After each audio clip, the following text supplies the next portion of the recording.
Bismillahirrahmanirrahim. Assalamualaikum warahmatullahi wabarakatuh. Alhamdulillahi rabbil alamin. Wabihi nasta'inu ala umurid dunya waddin. Assalatu wassalamu ala asyrafil anbiya wal mursalin, Sayyidina wa maulana Muhammadin wa ala alihi wa ashabihi ajma'in. Allahumma salli wa sallim ala Sayyidina Muhammadin miftahi babi rahmatillah, عدد ما في علم الله صلاة وسلاما دائمين بدوام ملك الله وعلى آله وصحبه. اللهم رب اشرح لي صدري ويسر لي أمري واحلل عقدة من لساني يفقه قولي. سبحانك لا علم لنا إلا ما علمتنا إنك أنت العليم الحكيم. اللهم ارزقنا فهم النبيين وحفظ المرسلين وإلهام الملائكة المقربين. اللهم أغننا بالعلم وزينا بالحلم وأكرمنا بالتقوى وجملنا بالعافية. لا حول ولا قوة إلا بالله العلي العظيم والحمد لله رب العالمين. نوينا التعلم والتعليم والتذكر والتذكير والنفع والانتفاع والإفادة والاستفادة والحث على التمسك بكتاب الله تعالى وسنة رسوله والدعاء إلى الهدى والدلالة على الخير ابتغاء وجه الله ومرضاته وقربه وثوابه سبحانه وتعالى. على هذه النية وعلى كل نية صالحة وإلى حضرة النبي المصطفى محمد صلى الله عليه وسلم بسر الفاتحة.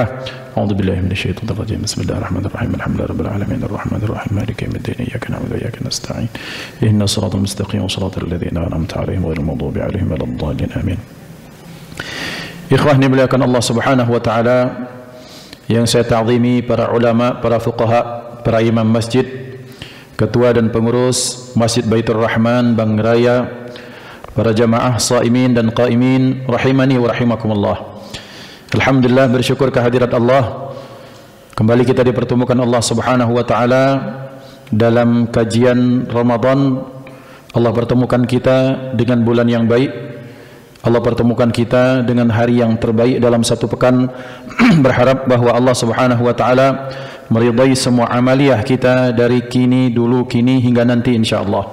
Salawat dan salam mari sama-sama kita panjatkan kehadirat Allah untuk disampaikan, dicucurkan, dicurahkan, dilimpah ruahkan kepada hadratul Rasul Sayyidina Muhammad sallallahu alaihi wa alihi wasallam beserta keluarga, sahabat, pengikut sekalian. Amin Allahumma amin. Bapak Ibu yang dimuliakan Allah Subhanahu wa taala, pada pagi hari ini insyaallah Al-Faqir mengemban amanah untuk menyampaikan pembahasan tentang as-sakhawah, tentang kedermawanan salafus salih wabil khusus di bulan Ramadan. Bapak Ibu dimuliakan Allah Subhanahu wa taala, sebelum kita membahas bagaimana kisah-kisah kedermawanan orang-orang salafus salih, maka tentunya kita wajib tahu apa yang dimaksud dengan salafus salih.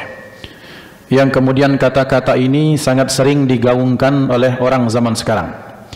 Istilah ini kemudian sering dalam tanda kutip dijual, bahwa kita harus kembali kepada Al-Quran dan Sunnah sesuai tradisi salafus salih. Supaya kita tidak terkecoh dengan jualan kecap ini, supaya kita tidak kemudian serta-merta salah kaprah dalam memahaminya, maka tentu kita wajib tahu apa makna definisi yang dimaksud dengan salafus salih. Yang dimaksud dengan as-salafus salih, sebagaimana dikatakan para ulama, mayoritas ulama menyatakan bahwa salafus salih ini siapa mereka? Humul muslimun al-awailul ladina asyu fil qarni thalathatil ula minal Islam. Bahwa yang disebut sebagai salafus salih orang-orang Islam yang hidup di 3 abad pertama. Saya ulangi, salafus salih mereka yang hidup di 3 abad pertama dalam dakwah Islam, dimulai dari baginda Nabi Muhammad sallallahu alaihi wasallam. Kalau mau diperinci siapa salafus salih? Salafus salih itu yang pertama humus sahabah, mereka adalah sahabat. Tentunya sahabat Nabi. Kemudian wattabi'un alladzina ja'u min ba'dihim. Kemudian salafus salih setelah sahabat adalah tabi'un, atau kalau kita istilahkan tabi'in. Tabi'in orang yang hidup di era setelah sahabat. Kemudian siapa? Selanjutnya atba'ut tabi'in, atau yang kita kenal dengan tabi'ut tabi'in. Alladzina ja'u ba'dat tabi'in, yang mereka datang era mereka setelah para tabi'in. Saya ulangi, biar kita paham, biar kita tidak keliru, biar jualan kecap ini betul-betul kecap asli, bukan kecap palsu. Siapa salafus salih? Salafus salih itu adalah para sahabat Nabi, para tabi'in, kemudian tabi'ut tabi'in. Berarti mereka adalah orang yang hidup 3 abad pertama dari dakwah Rasulullah. Mereka adalah para sahabat. 100 tahun pertama, 100 tahun kedua, 100 tahun ketiga. Cuma ini yang disebut sebagai salafus salih. Apa salaf? Orang-orang yang terdahulu.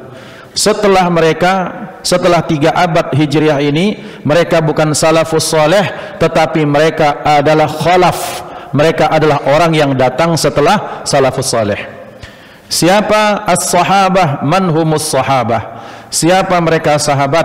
Sahabat adalah orang-orang yang hidup semasa dengan Rasulullah sallallahu alaihi wasallam, berjumpa dengan beliau, beriman kepada Allah dan kepada beliau, dan menjaga imannya sampai mati. Saya ulangi, sahabat adalah orang yang hidup satu masa dengan Rasulullah, 1 dekade. Tidak cukup kemudian mereka berjumpa dengan Rasulullah, berjumpa secara langsung. Dan syarat yang ketiga yang paling penting, mereka adalah orang yang beriman kepada Allah dan iman kepada Nabi Muhammad sallallahu alaihi wasallam. Ada orang yang bertemu dengan Rasulullah di dalam mimpi, maka mereka tidak bisa disebut sahabat. Ada yang beriman dengan beliau, hidup satu masa dengan beliau, tak berjumpa dengan beliau, seperti Raja Negus, Raja Najasyi, seperti Sayyidina Uwais Al-Qarni, maka beliau-beliau adalah contoh orang-orang yang tidak bisa disebut sebagai sahabat. Karena kenapa? Karena mereka adalah orang yang hidup satu masa dengan Rasulullah, beriman dengan beliau, tapi tak berjumpa dengan beliau. Kemudian ada orang yang beriman dengan beliau, kemudian hanya melihat, hanya lewat mimpi misalnya, dan tidak satu masa, maka mereka bukan sahabat. 3 syarat ini harus terpenuhi, itu sahabat. Siapa tabi'in? Tabi'in adalah orang-orang yang duduk bersama sahabat, mereka beriman kepada Allah dan Rasulnya, kemudian mereka berjumpa dengan sahabat, tapi bedanya tidak sekedar berjumpa, mereka belajar dari para sahabat. Itulah tabi'in. Tabi'it tabi'in, orang yang datang duduk bersama tabi'in, tidak sekadar duduk, mereka jumpa, mulazamah, kemudian mereka belajar. Tentunya mereka harus beriman kepada Allah dan Rasulnya, belajar dari tabi'in, dan mati dalam kondisi Islam, maka mereka disebut tabi'ut tabi'in. Sahabat, tabi'in, tabi'it tabi'in, maka itulah as-salafus salih. Kita ini salafus salih? Bukan. Kemudian ada yang ngaku-ngaku salafus salih? Bukan. Yang salafus salih adalah orang yang kemudian hidup 3 masa. Maka kemudian kalau ada yang menyatakan kita umat Islam sekarang ini tidak mengacu kepada pendapat salafus salih, maka Imam Asy-Syafi'i, Imam Ahmad ibn Hanbal, Al-Imam Maliki, Al-Imam Abu Hanifah Hanafi, maka mereka adalah salafus salih. Jadi kalau kita ikut pendapat Imam Syafi'i, maka kita ikut pendapat para salaf. Kalau kita bermadhabkan Imam Ahmad bin Hanbal, maka kita ikut pendapat para salaf. Kalau kita bermadhabkan Imam Abu Hanifah atau Maliki, maka kita menjadi orang-orang yang ikut salaf. Sampai di sini mudah-mudahan faham. Jadi jangan sampai kita terkecoh, kemudian kita merasa minder dengan apa yang digaungkan selama ini. Kamu ente tidak ikut salafus saleh. Kita tanya dulu apa definisinya salafus saleh.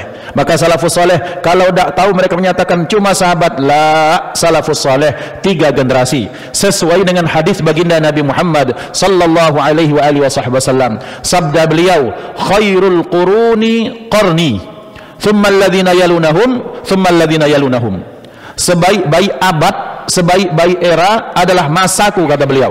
Abad semasa Rasulullah 100 tahun, kemudian 100 tahun setelahnya, dan 100 tahun setelahnya. Berikutnya masuk era berikutnya, itu sudah tidak dijamin Rasulullah sallallahu alaihi wasallam.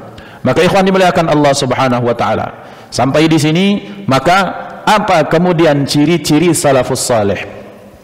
Salafus salih tamassukuhum bil Qur'ani wa sunnah, kanu yutabbiquna ta'alim al-Islam kama fahimuhu minan Nabi sallallahu alaihi wasallam.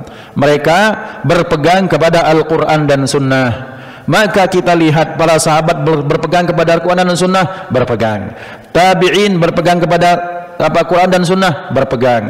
Tabi'ut tabi'in termasuklah Imam Abu Hanifah, Imam Malik, Imam Syafi'i, Imam Ahmad bin Hanbal, berpegang kepada Quran dan Sunnah, berpegang. Dan justru beliau-beliau adalah orang yang menjelaskan Al-Quran dan Sunnah kepada kita semua sesuai dengan pemahaman Nabi Muhammad sallallahu alaihi wasallam. Ini karena Bapak Ibu, Islam tidak cukup hanya dipahami oleh pemahaman para sahabat. Ngapa? Karena setiap waktu, setiap saat kondisi ini berkembang dan hukum fikih membutuhkan penjelasan ulama karena banyak terjadi kasus yang kasus tersebut tidak terjadi pada era sahabat. Misal ini, apa hukum saham? Apa hukum cangkok jantung? Apa hukum operasi plastik? Maka ini tidak ada zaman sahabat. Maka kemudian para ulama setelah tabi'in kemudian mereka berijtihad, mereka mempelajari kasus sesuai dikembalikan kepada Al-Quran dan Sunnah dan padanan kasus-kasus yang terjadi di masa itu. Nah, jadi Bapak Ibu dimuliakan Allah, maka ketika kita berpegang kepada ilmu fikih, yang ilmu fikih ini artinya apa? Ilmu fikih bahwa kita mempelajari ilmu atau hukum yang diambil kesimpulan ini dari dalil-dalil yang terperinci. Ditanya apa itu dalil? Dalil itu bukti dari Al-Quran dan Sunnah. Kenapa terperinci? Karena dalil tidak cukup sesuatu yang sifatnya global saja. Dirikan sholat, tunaikan zakat. Bagaimana cara mendirikan sholat? Bagaimana cara membayar zakat? Apa itu mud? Apa itu sok? Kemudian bagaimana cara mengeluarkan zakat? Maka itu dijelaskan oleh hadis Rasulullah sallallahu alaihi wasallam. Bapak Ibu, apa itu mud? Mud itu takaran. Mud itu dari kata-kata madda yamuddu maddan wa muddan. Orang yang memanjangkan, membentangkan tangan, pecah kita berdoa. Jadi misalnya bayar 1 mud atau 3 mud, rengkaman tangan orang yang kemudian yang ketika dia menengadah untuk doa, maka itu takarannya. Nah, masalahnya adalah takaran tangan orang Mesir, takaran orang Irak itu beda dengan takaran orang Indonesia. Maka berarti dibutuhkan ijtihad para ulama yang mereka menjelaskan hukum itu dengan lebih detail lagi. Sampai di sini kita akan paham bahwa orang yang belajar ilmu fikih, kita sholat sesuai dengan fikih madhab Imam Syafi'i misalnya, maka sudah mengikut pendapat salafus saleh. Sekali lagi, jangan terkecoh dengan klaim satu pihak, sebagian pihak minoritas bahkan yang bikin pusing umat ini. Sudah sedikit bikin pusing, bagaimana kalau banyak? Mereka mengklaim kebenaran sepihak dengan mengatakan kami lah ikut sunnah, kami lah ikut salafus saleh. Kita katakan Imam Syafi'i termasuk bagian dari salafus saleh karena beliau mengambil ijtihad berdasarkan Al-Quran dan Sunnah dan tentunya tidak serampangan dalam menelurkan hukum-hukum Islam. Nah, Bapak Ibu, itu yang pertama. Kemudian yang kedua, salafus saleh dikenal dengan sifat az-zuhd wal wara'. Kita sudah kenal istilah zuhud. Zuhud itu mereka tidak tertipu dengan dunia, bahkan mereka yang mempekerjakan dunia, mereka yang kemudian mengerjai dunia, sehingga dunia tidak menjadi raja, tetapi dunia bagi para ulama salafus saleh menjadi tunggangan mereka. Wara' artinya mereka yang menjaga diri dari sesuatu yang diharamkan Allah Subhanahu wa taala. Kemudian al-ikhlas fil ibadah, mereka ikhlas dalam ibadah. Kemudian selanjutnya al-karam wal jud, mereka sifatnya dermawan, kemudian murah hati. Inilah yang akan kita bahas pada hari ini.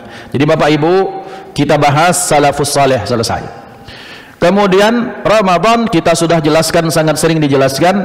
Jadi kalau disebut sebagai kedermawanan para salafus saleh, wabil khusus di bulan Ramadan, maka sesuai dengan judul, kita sudah bahas judulnya sesuai dengan definisinya. Siapa itu salafus saleh? Siapa contoh-contoh yang dikategorikan salafus saleh? Siapa yang bukan salafus saleh? Baik. Sekarang apa arti dermawan? Dermawan, baik dermawan maupun dermawati. Dalam bahasa Arab, dermawan itu dengan istilah sakhaun atau sakhawatun. Kedermawanan itu disebut sebagai sakhaun atau sakhawah. Apa itu sakhawah? Apa itu dermawan? Maka dijelaskan as-sakhawah hiya sifatul karami wal judi wa ta'ni badlul mali awil ata' bisakha'in duna bukhlin aw taraddudin. Yang disebut sebagai sakhawah, kedermawanan, adalah kemurahan hatian seseorang, kebaikan seseorang untuk mengeluarkan harta, untuk dijadikan itu sebagai pemberian tanpa ragu, kemudian tanpa disertai sifat bakhil. Itu namanya sakhawah atau kedermawanan.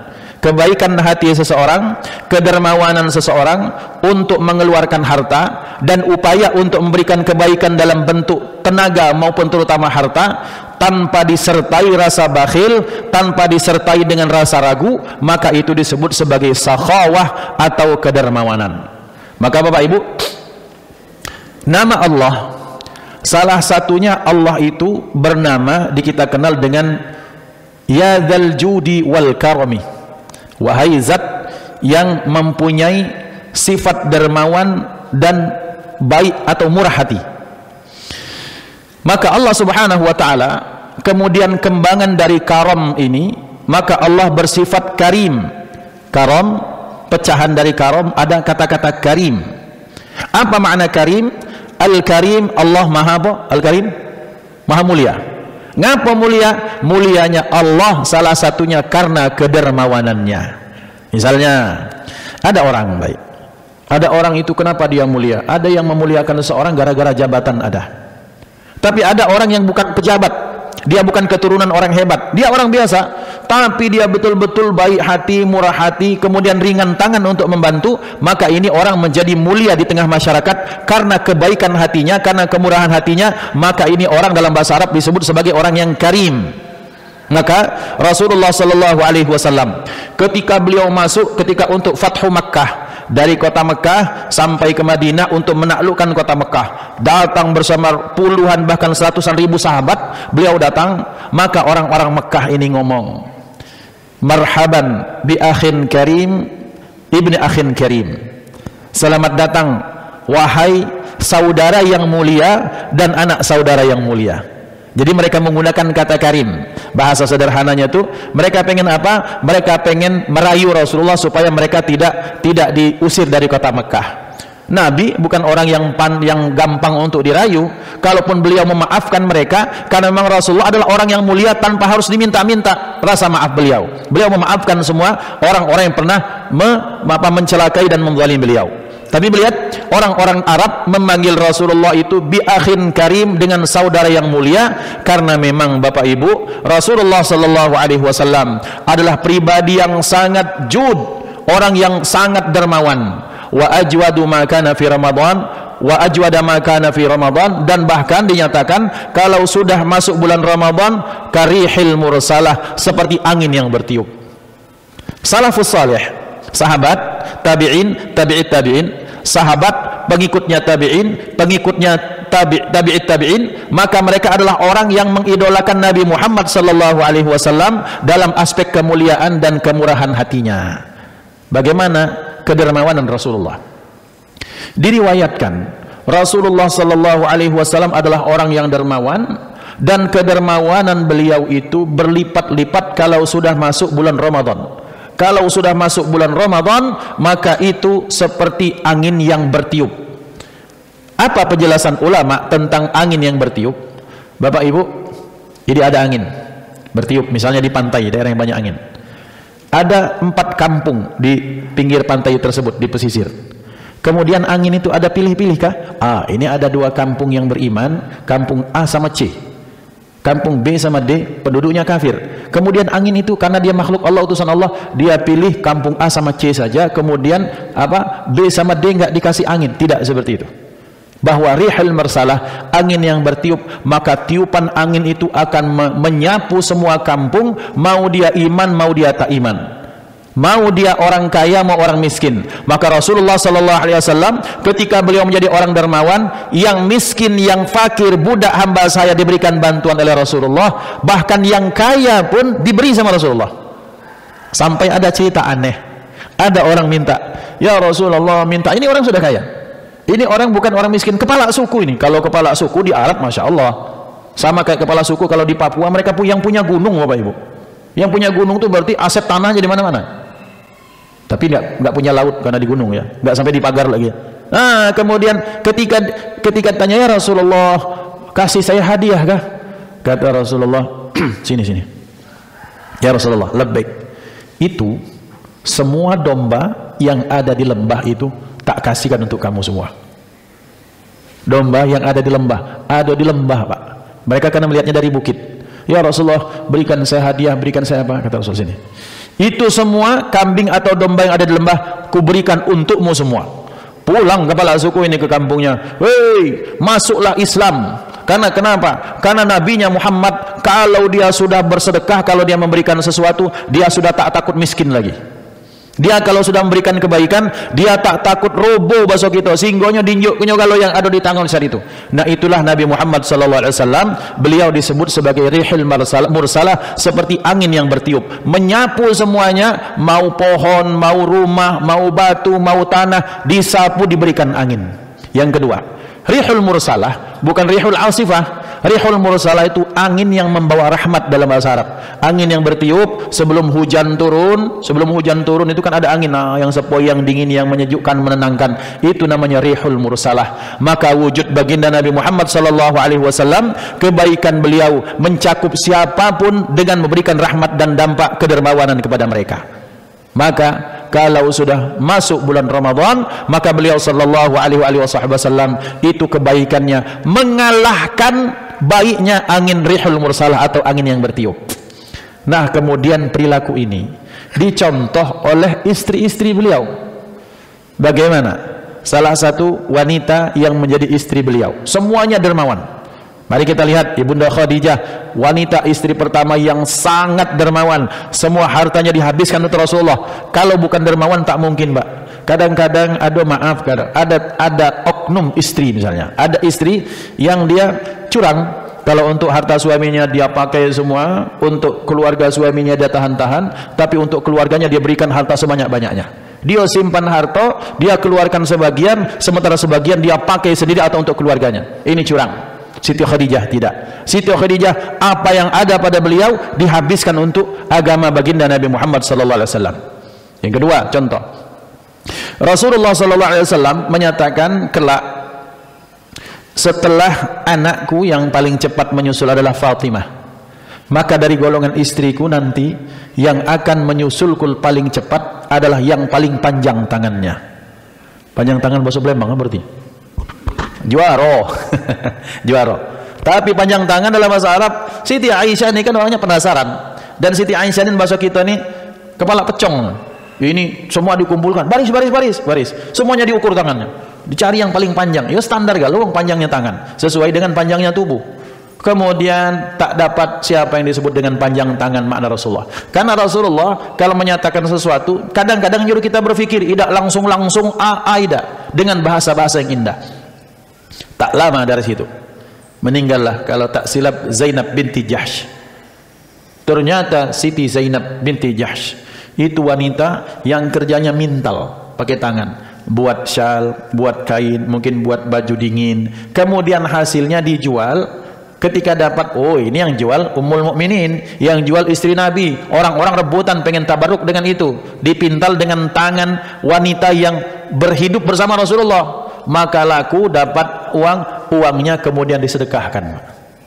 Jadi hasil mintal itu semuanya dapat, misalnya 2 dirham, dapat berapa dinar, semuanya itu disedekahkan. Bahkan pernah pada satu saat Zainab binti Jahsh punya uang yang sangat banyak, entah pemberian tak apa, kemudian ini uang dikumpulkan di atas syal, di atas kain, kemudian duduk di depan rumah, dipanggil siapa yang mau ambil, semua disuruh ngambil, habis sehingga pulang berbuka hanya dengan roti kering saja bersama pembantunya. Yang itu lebih cepat nyusul, yang paling cepat nyusul baginda Nabi Muhammad SAW. Istri, anak, dan menantu. Tadi imam kita yang Masya Allah, tapi saya masih jomblo ini. Mudah-mudahan habis lebaran ini segera akad ya. Entah lebaran kapan ini Ustaz. Wa yut'imuna at-ta'ama ala hubbihi miskinan wa yatiman wa asira.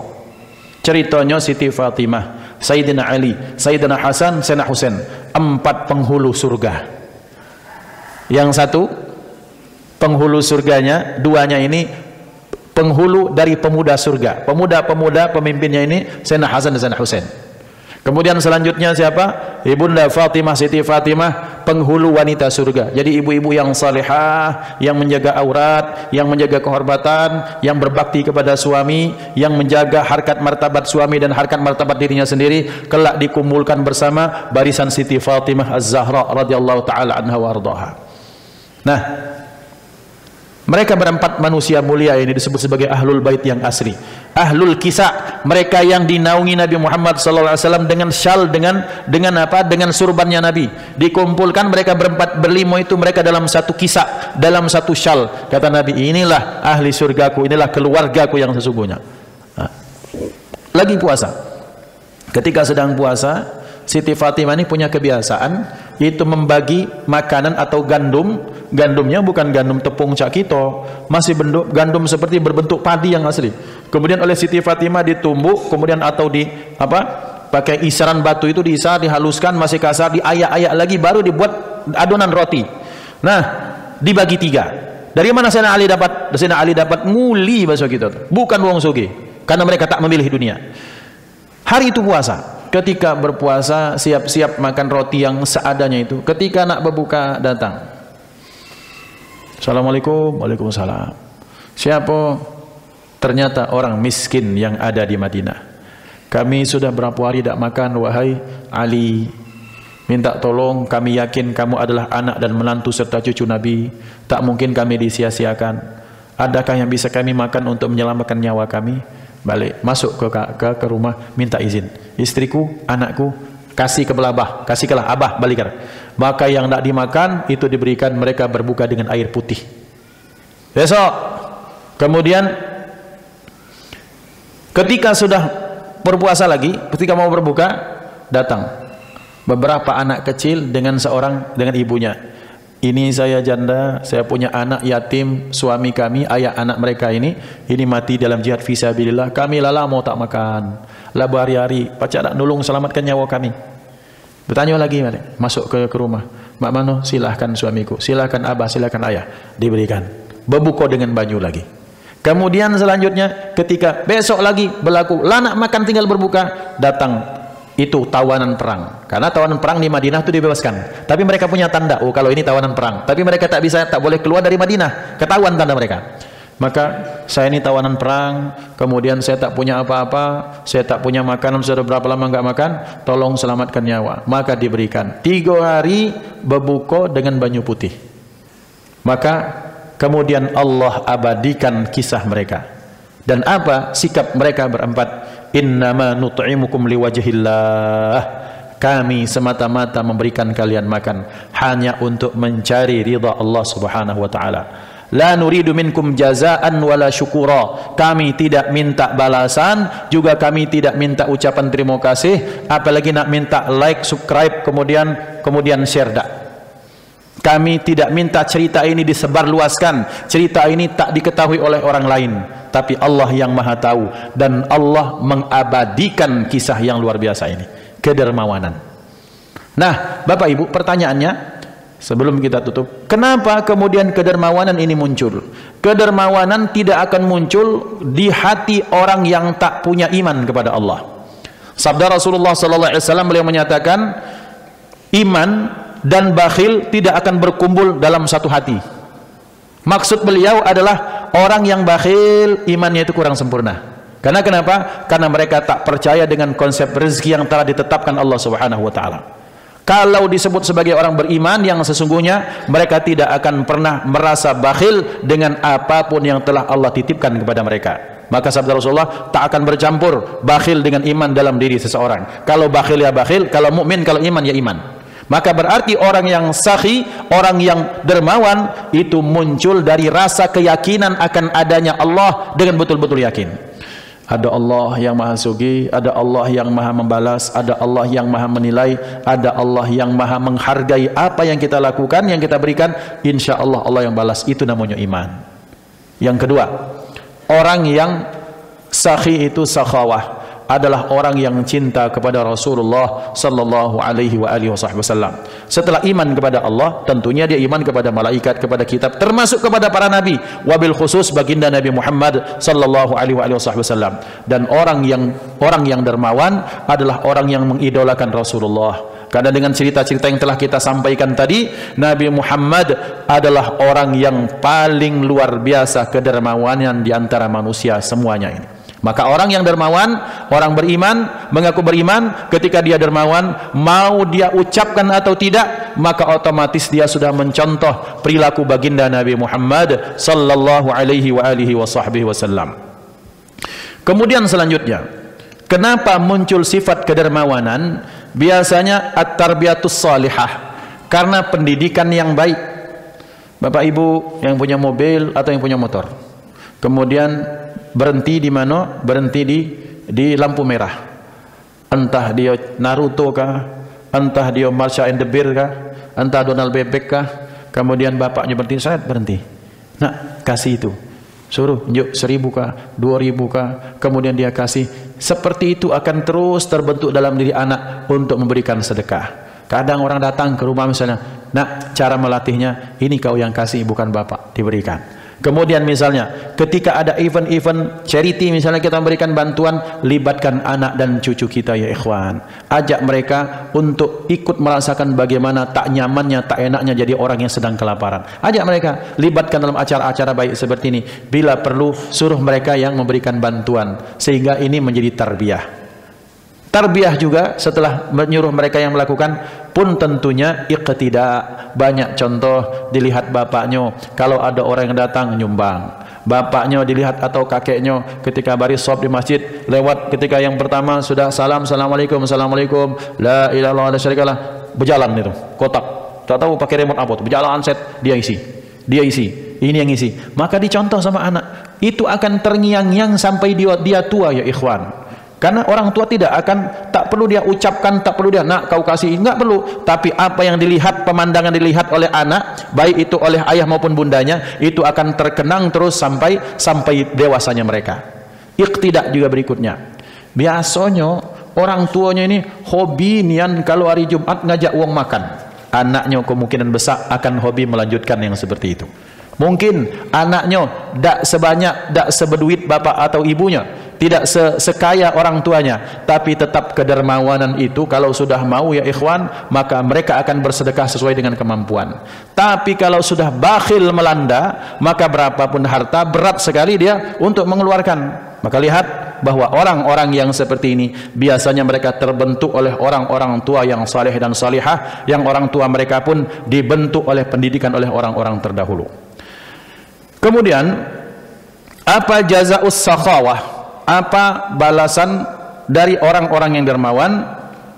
Cinta Allah, cinta manusia, dan cintanya surga. Berikutnya apa? Mereka dihindarkan dari murka Allah Subhanahu wa taala. Yang ketiga, takfirudz dzunub, mereka dosa-dosanya akan diampunkan, dihapuskan oleh Allah Subhanahu wa taala, salah satunya dengan berkah sedekah. Yang keempat, kelak di surga mereka akan dimasukkan melalui pintu sedekah. Maka Bapak Ibu dimuliakan Allah, dermawan ini atau memberikan harta, memberikan bantuan itu berat.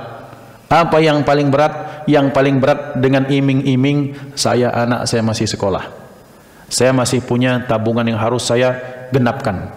Maka ikhwan dimuliakan Allah, berfikir untuk masa depan itu wajib, tapi memberikan bantuan juga untuk melatih kedermawanan juga wajib. Maka sesuatu tentunya akan berat kalau dia tak dibiasakan, tapi ala bisa, karena biasa, kalau kita biasakan maka insya Allah dia akan menjadi ringan.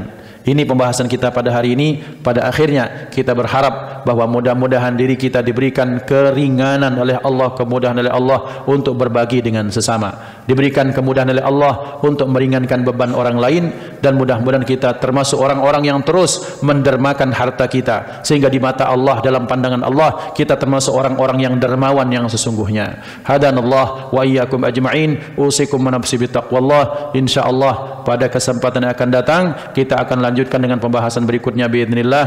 Mudah-mudahan manfaat. Atas kesalahan dan kekeliruan al-faqir mohon maaf, kepada Allah kita sama-sama ampun. Hadanallahu wa iyyakum ajma'in. A'udzubillahi minasyaitonir rajim. Bismillahirrahmanirrahim. Alhamdulillahirabbil alamin. Allahumma shalli ala sayyidina Muhammad wa ala alihi wa ashabihi ajma'in. Allahumma ij'al jam'ana hadha jam'an marhuma wa tafarruqana min ba'dihi tafarruqan ma'suma wa la taj'al fina wa la minna wa la ma'ana syaqiyyan wa la mahruma. Allahumma ihdina bihudak waj'alna mimman yusari'u fi ridak wa la tuwallina waliyan siwak wa la تجعلنا ممن خالف أمرك وعصاك، وحسبنا الله ونعم الوكيل. اللهم إنا نعوذ بك من الهم والحزن، ونعوذ بك من العجز والكسل، ونعوذ بك من الجبن والبخل، ونعوذ بك من غلبة الدين وقهر الرجال. ربنا آتنا في الدنيا حسنة وفي الآخرة حسنة وقنا عذاب النار. وصلى الله على سيدنا محمد النبي الأمي وعلى آله وصحبه وسلم تسليما كثيرا، والحمد لله رب العالمين. كفارة المجلس: سبحان الله وبحمده، سبحانك اللهم وبحمدك، أشهد أن لا إله إلا أنت، أستغفرك وأتوب إليك.